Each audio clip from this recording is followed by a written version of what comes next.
My name is Cole Williams, if we haven't met before, and I am the executive director and creative of an organization or LLC called Cole Speaks and Son to a Father. And a lot of my work is working in the community, working with youth, working with families, and when I'm not working with youth and working with families, myself and my sons, which is why it's called Son to a Father, travel up to Bellamy Creek in Hanlon, up in Ionia, and we run a fatherhood program for fathers that are incarcerated. So we work with dads that are incarcerated. I also teach inside the Juvenile Detention Center, so I spend a lot of time working with young men who are also incarcerated. And when I'm not doing that, I'm working with parents, so I spend a lot of time working with moms. And so a lot of the things I'm going to talk about today is really about my own story, about how I found myself graduating with a degree in social work and then moving into working with families. And I'll tell you, it was definitely, when I think about back when I was in high school, it was definitely something I didn't think I'd ever be doing. I don't even think I thought about even going to college. Like, college wasn't even on my radar because nobody in my family went to college. But you know, story told, fast forward, I'm 37 and I've been traveling the country, being able to like work with people and get paid to do it. So I tell people the cool part about what I do is, yes, I have my degree, but really it's my degree and my experience that helps me be able to do the work that I'm doing. So it's really cool. So I'm just gonna run through you know, this PowerPoint and talk a little bit about Dare to Dream and what that looks like. So go ahead, hit it for me. It says, so again, why are you here? This is one of those questions that I don't think I started asking probably until I was a junior, maybe even in high school. It's like, why am I here? Why am I put on this earth? What purpose do I serve? Have you ever asked that question? Yeah. Have you ever asked yourself? Okay. Because you always think like, why am I like in school, or why? Yeah. All these different things. Yeah. What about you? Ever asked that question? Okay. Did you get an answer? Did you get an answer back? You understand the answer as soon as you like, I'm a senior now. Okay. I now see the reason why schooling's here is okay. It prepares you to be able to break down certain situations. Okay. Like that. Like, people don't understand like history classes. They all have a meaning of some sort. They do. Problem solving, things like that. Okay, good. So look, I could keep. We're gonna press enter, or move to the next slide. It says there is a saying that there are two really important days in your life, and that's the day you are born and the day you discover why you were born. I grew up in a small town, Benton Harbor. I don't know if anybody knows where Benton Harbor is. Population about 13,000 people. Grew up really, really poor, and I'm talking about the kind of poor where you wash your clothes in the tub and then you dry them, hanging them around the house, like that kind of poor. And then if the clothes don't dry, then I show up in school, and you know those seats with the metal seats, and you get out of the seats and there's a wet spot all over the seat. That was my experience growing up in school. So I grew up poor, man, and I'm telling you again, I didn't have a clue about what was going on with my life. I didn't even ask the questions. I just knew that I wanted to be somebody. Actually, I wanted to be a teacher, and then I wanted to be an R&B singer, like. Right, I can sing, but not for real, but I'm better as a teacher. So this question is really a really important question. You can sing? Yeah, I can. Okay. I know, but I was saying that you would low-key sing too. Yeah, a little bit. I can hit a couple notes. Go ahead, hit slide for me. It says, a man without a vision for his future always returns to his past. What do you think that means?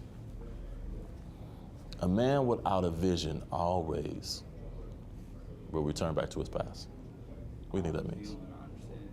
Okay. In general sense, it means like if you're not looking toward the future and what you're going to do later on in life, you're never going to be able to get past what happened in the past. So let's say you had negative effects in your past. Okay. That is holding you back, basically. You Okay. need to let go of those ties that are holding you back from getting that knowledge and going toward the future. Man, look, I'm gonna let him teach the class, right? Because that's exactly what it is. And I always tell people too, if you've ever driven in a car, any drivers? You driving? Okay, you're a driver. Okay, what's the one window that you look out of the most, you think, as a driver? I feel like it's the front, but also you kind of keep your peripherals on your side. Okay. I have found that I don't trust people. You don't trust people? So you check on both sides. I've been checking the sides way too much. Okay, when do you look through the rearview mirror? Do you ever look through the rearview mirror? Outside or in The one that's right in that middle, like that, where you have to look in the back. If someone's in the back seat. Is that's usually the only reason why you look back there? I was about to say, sometimes I'll look back there and go straight back, but you gotta use the side. Yeah, well, good. When I use that analogy because when I talk about the past too, a lot of us go back to the past. We think about the past, something will trigger you, and before you know it, you had a memory and you can go right back there. But I'm telling you, the truth of the matter is that having a vision can really shape what you do with your life. And I've learned to not even focus so much on my past, but use my past as a stepping stool towards what I want to do with my life. Go ahead. Okay. How would you define purpose? When you hear the word purpose, what do you think about? Purpose. That's a heavy word. You want to try to answer this one? No, you smart too. No, don't just underestimate yourself, guys. You should know this. Come on. Purpose is hard. What is your own true meaning of purpose?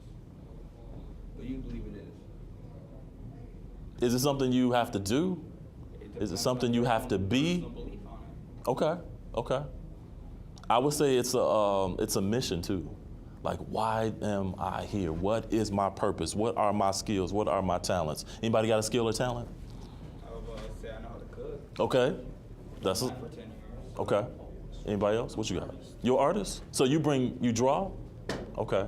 How long you been drawing? 8 years. 8 years. What kind of drawing do you do? Is it cartoons? Can you just look at a face and just draw? So so if I was to say, how would you define your purpose based on what you just described, what would you say? I draw portraits for money, Okay, and it made people happy. So, okay. sure. No, you just did it. And that's exactly what it is. That's exactly what it is. That's what you believe your purpose. Are you happy when you do it? Okay. Do you think about it? How much you spent 8 years working on it? And you make people happy doing it? And you get paid? That's it. That's it, man. That's it. Go ahead, take a slide for me. That's it.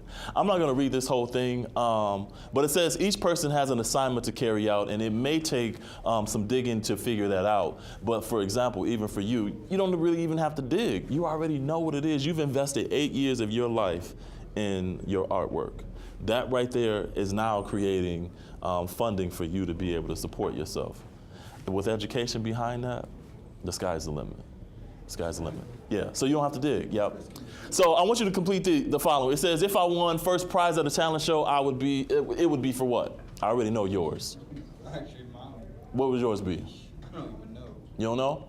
Well, I'd say I can sing decently, but like my culinary work, I usually do catering. Okay. So it's basically, it's not really, it's more mass production more than focusing on making it look really nice. Okay. Because I'm doing like on the March 17th and 18th, I gotta do the Special Olympics catering job. Wow, okay. So yeah, that's gonna be fun. Okay, okay, good, good. 500+ people. Okay, so you could be a singing, I'm gonna be cooking. a cooking singer, right? Making There- that mac and cheese. That's what I'm saying, right? Look, there's an opening in the world to make him happy. Then you tie it in with my man so he could draw and create a logo for you. Yes, bro. Look, we got something going on. It says, what is it? I can't pass up a book or a movie about what? Anything? Is there a certain thing? Fantasy? Fantasy. Okay. Well, Okay. I've always been intrigued with fantasy and mythology. Okay. Can we involve that into it? Okay. Because I know a lot about mythology. It's interesting to me. Okay. Good. Okay. It's correct on it too. Okay. It says, I am the go-to person when my friends need help with what? These are really important questions. Are you the go-to? Or does somebody, okay. If someone's having some problems in their life, like stressful things, even Okay. though I have a lot of stress on my own plate, Okay. usually I'll take time out of my day to help other people if they have something going on with their family or something. Okay. I'll talk it out with them. Okay. Okay. What about you? What would you say? I'm good at math and science. Math and science? Okay. Okay. So you the go-to. Got my math? Right. Right. Good, man. Go ahead. Go ahead. So I'm gonna talk a little bit about how I found my purpose. It's so hilarious when I see these photos, man. Because one guy just walked by me. He said, "Man, you change hairstyles like Yeah, nobody's yeah, business." Did you hear him tell me that? Yeah. But I was actually, man. It's funny because I don't talk a lot about this in a lot of places. But I was a young dad. I was about a freshman in high school when I became, I became a single dad. Actually, I was 17. I was 17 when I became a single dad, but I was 16 when I became a parent. And that's actually me and my son at the hospital. And one of the things I don't talk a great deal about is that I grew up, like I said, in poverty, but I grew up without my pops, which would make even more sense why I would end up in a relationship with a young lady at such a young age, and we have a baby. So I didn't grow up with my pops. I didn't see my pops. Most of my friends didn't have dads at home. But I did have this girlfriend who I loved her, you know, I'll call her Gina. I was Martin, she was Gina. We loved each other, that's how it was. And then Nathan was born, and he was born on December 30th, 1994. He was 7 pounds, 3 ounces, 21 inches long. And when I saw him, I was like, okay, I gotta do something different. Was he 23? He's 22. Yeah, he's 20. Yeah, he's 22. And so I think it was this day at the hospital that I was like, okay, Cole, what are you gonna do with your life? And one of the things that I talk about when finding your purpose is, man, you really gotta ask yourself, you have to define what it is you wanna do. Like, I feel like you've got yours pretty crafted out, but there's probably still so much to what your journey is going to be involved as it relates to even your artwork. The culinary arts, all of that is going to encompass so many things. Yeah, man. Become like a master chef. Yeah. He could be a masticator. Yeah. Or for him, he could do like design for Yeah. like, games or movies, things like that. Yeah, and I have spent so much money developing Cole Speaks and logos and website design. So People spend a lot of money for people like Yes, who are yes. artistically inclined. yeah, I would hire you and say, hey, this is what I need you to I need do, to make your and website then make it look nice. absolutely, right. So I didn't necessarily have any skills. Like I said, I grew up, I thought I could sing, but that was really about it, and I never really did any singing in front of anybody. So I really didn't have anything else going for myself. So I decided that I was going to be not only the best dad, but the volunteer in my community. I felt like I wanted to give back, and so that's exactly what I started doing. So that's me actually kneeling down. There was an article that was written to me in high school where I was working with kindergarten students. So part of my purpose, I realized that I needed to give back to my community. Yeah. So click. So then fast forwarded again, my son, of course, is a lot older. I am a senior in high school, and I received these awards, as well as it calls a volunteer becomes a point of light, which is a scholarship for me to go to college. And at the time, again, I didn't really have a plan on going to college. I just knew that what I wanted to do was give back, because now I had this son, and I'm like, what do I do? And then giving back and spending time with people, I discovered that I'm a natural helper. Like I enjoy doing work, but I enjoy really being of service to other people. And so it just became something that I spent, as you say, 8 years. I spent a lot of time just volunteering, just a lot of time. Go ahead, hit the slide for me. Fast forward to, of course, me having my locks. Now I'm still in my same community, but now I have decided that I want to do work in the realm of HIV, STIs, STDs with young men and young women in my community. And so again, there was another article that was written about the work that I was doing in this community, because again, I found that part of my purpose was that I needed to be doing something. And go ahead. To help people, right? I really enjoyed it. And so it just became something that I continuously did. So then fast forward to, I went from one son, right, to a house full of sons. So at the time, me and my fiance, we had sons. And these sons were through what we call the foster care system.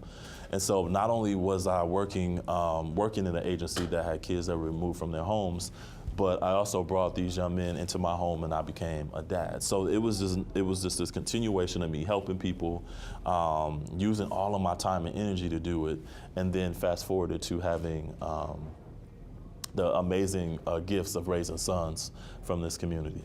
Go ahead. And here's another photo. Raising sons, you gain some weight, right? And some hair as well. But these are my boys, and this was just another article of us and starting to talk about a lot of the work that we've been doing in the community. And so one of the things that I would say to you too, is that as you're discovering and developing your purpose and your passion, you're also going to have other people watching you. And so it really becomes important for you as young men to really model what that leadership looks like, because people are always watching. Always. And you can either shape people by the work that you do, or you can hurt people by the work that you do. But either way, there will be some type of outcome. And so I chose the outcome of working and taking care of people. And in that journey, there were a lot of things that happened. And I'm just going to talk about briefly with you around this concept of distractions. I believe that what you watch, what you listen to, and what you read, and what you eat all impacts what you think about. Hands down. anything that if you spend a lot of time reading certain things, listening to certain music, the type of foods that you eat, it truly does impact not only what you think, because how you think is what you do. So when you think about something, you tend to act out on it. So it's so important to monitor what you do. So I'm gonna talk about, this young man really quick, because I find that this was not only me, but this was young men that I work with, and this was just my sons. Just kind of, again, looking out into this world and kind of figuring out how in the world do I impact this place, and how do I make a difference in my own personal life with my own stuff. I heard you talk a little bit earlier about your own stresses and the own stuff that you carry around too. How do we do that? And so I want to talk about distractions and what they look like and how they can affect us. So again, here is Michigan.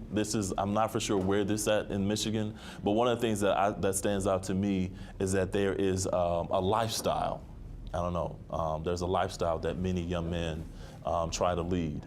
And you could either choose the lifestyle of getting your education, ownership, entrepreneurship, whatever that is, or you can choose this lifestyle where it's more like the street savvy lifestyle.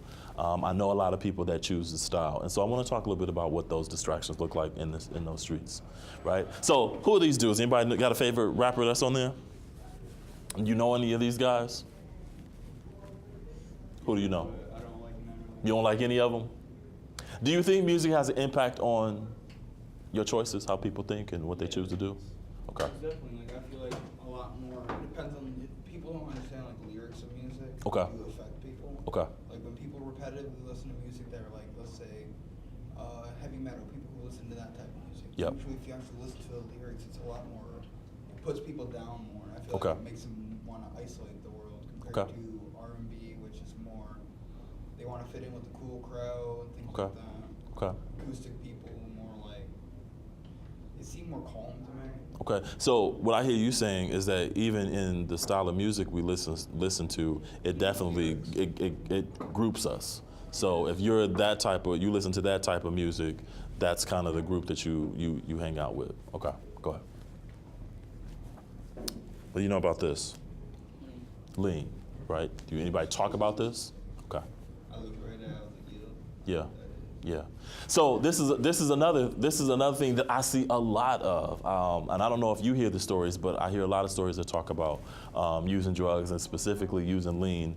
And I want to say and share that the impact of this definitely limits your ability to live out your purpose and live out your passion when you are under the influence of this. I know folks that take this and they are knocked out for what, 2, 3, 3 days even. Yeah, right. And so the purpose is that the conversation we have to have is that we don't want you doing any of this, right? Because this impacts you neurologically as well. Go ahead. And I just want to share something about what this does without reading too much of the definition. Not only it kills people, but also it's an opiate, and as well as it's almost like being a heroin addict as well, because of the products that's in it. And I want to tell you too, it's a central nervous system depressant. So it really just kind of slows down your breathing. And for a lot of people, slowing down your breathing could ultimately kill you. And a lot of folks that I know are doing this for recreation, but the impact of this can be really deadly. Yeah. It's absolutely not a recreational drug, right? I'll say the only thing I could ever think would be marijuana, but that's because my own personal belief is that that's not even bad, in my opinion. Okay. A lot of people say it is, but there's a lot of medical studies on it.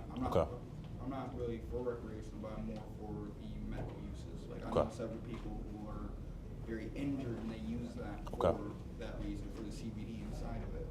Okay. So we could have a big conversation because that's such a huge debate for people as well. But I always say to folks that it could be dangerous. Absolutely. A lot of people do abuse it. Absolutely. A lot of people can get injured. Like they say there's no such thing as a car accident. If somebody is under the influence of that and they're driving, they could easily just lose track of thought and end up getting hit by a car, and they'll blame it on that. Yeah. I feel like it's not as bad. There's more positives than negatives in my opinion. Okay. Alcohol. Okay. Distraction. Oh yes, definitely. Huge distraction, right? It's a huge distraction. Even the fact, the way that it's set up. Like, you can walk into a store and see this and you're almost glamour. It just kind of catches your eye. There's so much going on even in here. Absolutely, right? But it's definitely a distraction, and a lot of people I know get addicted to this. So now they call it, they turning up all the time. So now I'm turning up with lean. Now I have alcohol, and now, of course, I want to go to school. So I'm partying all weekend. I'm partying during the week. And before you know it, now I have found myself, this becomes what I use as my coping strategy. So when I'm stressed, I drink. When I'm upset, I drink. When I'm angry, I turn to a drug and substance. And so now no one's talking about it. They're now just turning to this. Yeah, Making a crutch out of it, basically. absolutely. So this is definitely another big distraction that I find. It says, what happens when you only respond out of your emotions? So when you're distracted, how do people typically respond? What happens when you're only operating out of your emotions? What do you do? Make rash decisions. Okay. Think about what you're doing. You don't use your brain, you're more using your emotions. It Okay. usually ends you up in like very tough situations. Well said. I'm gonna stop talking. No, you good. You good. No, you good. This is so hilarious to me. As an, what do they call them? Emojis? Is that what they're called? Is that what they're called? Emojis? Yeah. So I think that this is really hilarious. But it speaks to this concept that there are a lot of different types of emotions that each and every one of us are dealing with on a daily basis. And when we don't discipline our emotions, it can definitely create a reaction for everybody. And so here's another example of what that looks like. Anybody know what this is? I got a feeling about this one. Yeah. So when I'm not disciplined in my emotion, you will find that I could be involved in not only fights, but I could be the person videotaping the fight, right? Yeah, it's not a video, it's a photo. Yeah. But people are now using technology to capture people that are emotionally out of control. Absolutely. Yeah, go ahead. Girls can be a distraction. Yeah, huge distraction. And if you're not disciplined, you say, and an irritation? Yeah. I know that there are a lot of guys that are girl motivated, and so they will do a lot of things in classroom instead of focusing up because they're girl motivated. So they're more focused on her than they are. Focused on making them laugh. Absolutely, yeah. So we've got to have discipline as it relates to that as well. He smiles. I'm about to say, I'm looking like, money ain't that big of a distract. Like, if you're Really? hustling out here, Yes. different, but like, I'm not talking about hustling, but if I want to make money on the side, Okay. like, money's always nice. Like, Okay. I love having money. You love it. Yeah. Money is nice to have. Yeah. The world runs on it. I Yeah. mean, if you don't have money, how you gonna eat? How you gonna live? How you gonna get from and for work, getting to and from work just Okay. without money? You Okay. have to have it. So the challenge is that, It's our economy. right, but if we're not disciplined with the money and we don't understand how to use money, then I'm only operating out of my, If you're literate, then What- you're just gonna yeah, have a fun time. Yeah. Your older ages. yeah. How many people you know do that? Get money and they just have fun time. Yeah. I know a lot of people that do that, right? Too many to count. So part of the concept of growing up and being a responsible man is really understanding your money, but also being disciplined in how you use it. I can tell you hands down that is a ongoing struggle because money definitely is a distraction. Even when I found this photo, I was like, man, that is a lot of money. And instantly I'm thinking, what could I do with that kind of money? Instantly. That's the power. Yeah, that's the power of this thing called money. Go ahead. Give me a couple stacks of those. Give me Labels. How do you think labels play on people's, on a young man's like self-esteem? You know, and when I say labels on clothes, huge part. you say huge part? Okay. Yeah, because the fact of the matter, if you don't have the best shoes or the best clothes, that you get judged or you get segregated from the cooler kids just because of the fact of what you wear. Okay. Like, I personally don't believe that clothes really matter. Like, clothes matter, obviously. You Right. have to wear them. But Right. I don't feel like Versace and Gucci and all that. Like, I don't think it's necessary. You don't Okay. really. It's clothes are clothes. Yeah. Doesn't matter on the brand. Like, shoes can go from what, $20 for a decent pair of sneakers Yeah. to like, oh, $200 Jordans. Like, Yeah. that's a waste of time. People kill each other over things like these. And that's the challenge that we're faced with. Okay. So again, motivation. I know folks spend how much are these? Like Is it 300? They can range from 150 to 400. That's crazy. usually I see those for about 250. That's crazy. For a pair of pants with a little design on the back. That's all it is. I can find that same pair of pants without that design. And I can Right. get some stitch design in the back of that for what? Sometimes the quality is there. Yeah, it is. About $300 worth. Right, but the quality is there. It's there. So let me just end it with this. So I want to talk about this whole concept of having a purpose, but in order to have a purpose, you also have to have a vision. I want to tell you too that a vision, we all naturally have vision. It's a natural gift in us, and I have seen young people use it all the time. And I think I want to take you for example because it looks like your shoe game is really nice. Like those are some fly sneakers. Did you pick those out yourself? Yeah. Okay. So. All right, then look at mine. No, yours is fly too. Look, you look at mine, These are right? work boots. Look, are work these my work shoes, man. These are my.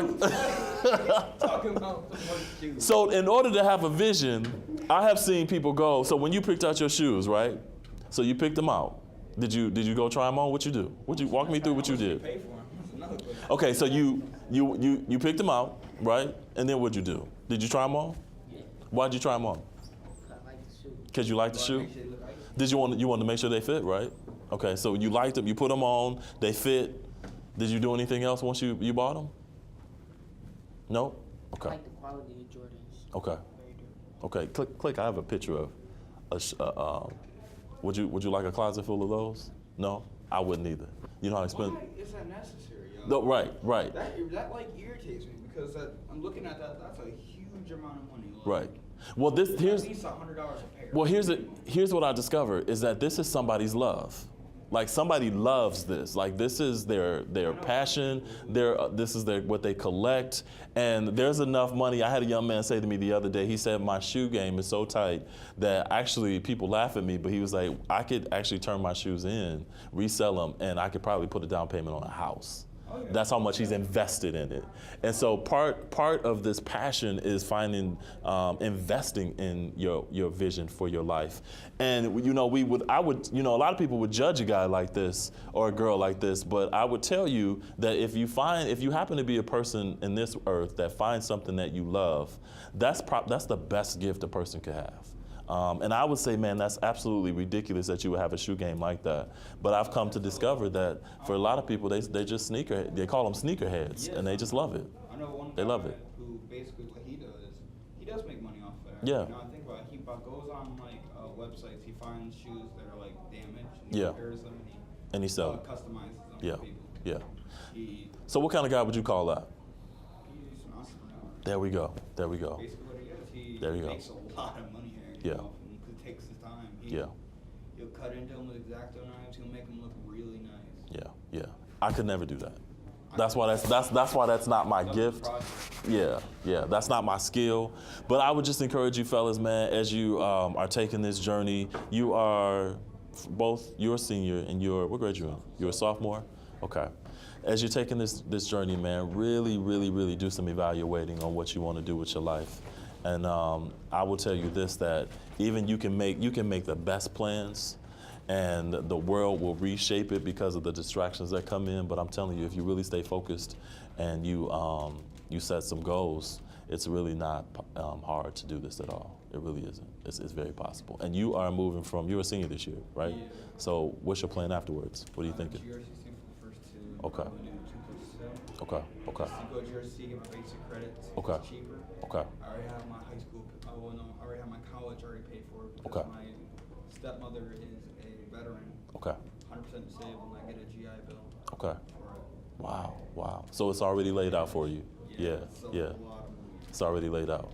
So the goal for you is to get there and then finish, Get right? there, finish, and then also I gotta save up money Yeah. for other things as well. So Okay. it doesn't really pay for it. It gives me a check, Okay. and I use that towards schooling. But I also Okay. want to be working during that time, saving money, Okay. so I can have like a house and things like that. Okay. Cool. What are you thinking about for school? I know you've got a couple years to go yet, but it's still good to be thinking about where you want to go in terms of post-secondary. Yeah, when I go to college, I want to go into a major of marketing Okay. and become a real estate agent. Okay. How do you see? Make a lot of money. Yeah. Why real estate? What are you thinking? houses, that too. Okay. But like renovation. Okay. Do you work with somebody that does that, or know anybody that does that? I know several. Yeah. So My Aunt Christy. my advice to you too is to, and this is something I had to learn too, find somebody that is doing what what you want to do, and spend some time with them. Because I had a good friend of mine who's a nurse. She said she would have never gone into nursing had she worked with somebody that was a nurse, right? And so that's such an important piece. Find people that are doing what you love to do, and ask them how they do it. Yeah, because they might give you you might still love it and find a whole nother route to get to where you want to go a lot easier, because a lot of people who've already done it could tell you the tricks of the trade. But if we never ask folks, how they did it, then we'll really never know. I have some great mentors in my life. I get an opportunity to be a mentor, and I tell you, it's been, when I look at who I used to be in terms of when I was younger, I really never saw myself being this kind of guy, never. I was the kid that would sit in the classroom and not say anything. And now I'm the kid or the guy in the classroom that always has to talk. So I'll tell you, your gifts will make a way for you, even if your natural gifts. So it doesn't even have to be anything that you have to research. All the stuff you already have is already in you. So that would be, my advice. Can we just maybe click through? I was going to see if there's anything. This was something else. Keep going. I want to go to one more thing. Keep going. Keep going. Keep going. Keep going. So we were talking about distractions. It says you must have some vision for your life, even if you don't know the plan. You have to have a direction in which you choose to go. You want to be in the driver's seat of your own life, because you are not life. If you are not, life will drive it for you. And that's just a really cool thing to stand by, man, is that if you are not in control of your own life, the world will lead it for you. So fellas, thank you for giving me a small amount of time to share with you. I wish you fellas the best. And I don't know where I know you from, but it's funny what will happen. I'm gonna go home, do something else, and I'm like, that's where I know him from. I bet. But guys, this is my website. It's colespeaks.com. You guys could always hit me up there. I have Instagram, Facebook, all that fun stuff. So I would love to kind of, continue to see how the journey goes and takes with you. But I wish you fellas nothing but the best of luck. Yeah.